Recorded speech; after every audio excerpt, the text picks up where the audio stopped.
Thank you, Senator Udall.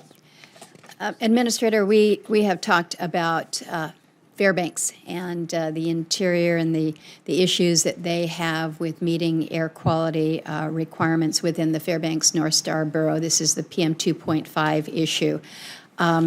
Fairbanks was fortunate. They wrote a very strong application last year under the Targeted Airshed Program grants. They got a $2.5 million grant to do wood stove changeout. They're working to do that.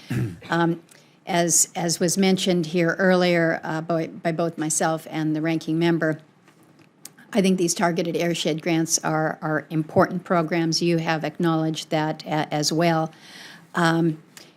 Fairbanks is in a situation now because in April they were officially reclassified. The borough was officially reclassified from moderate to serious non-attainment, and the designation means that the state is required to submit the air quality plan by the end of this year, by December 31. And I know that EPA has been working with the state, been working with the borough to develop a plan and provide that level of technical assistance.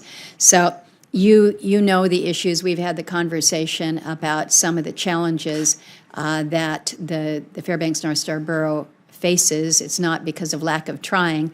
You don't have a lot of alternatives. The geography of the area makes it very, very complicated. So I'm hoping that, again, by the time we have an opportunity to meet with your team, that we've got some specifics in terms of measures that you can outline that will help us working with those in the area that are really trying to come into compliance. Nobody wants to be in a non-attainment area. They want to try to clean it, but it is a difficult set of facts. You know, we appreciate that. Madam Chair, we've interpreted and perceived that the individuals, the Alaska Department of Environmental Quality, the equivalent DEQ there, their elected leadership, they're committed to finding answers, and that's good. Yeah. And so we are working very cohesively with them, and you're right, there's a SIP that is due by the end of this year.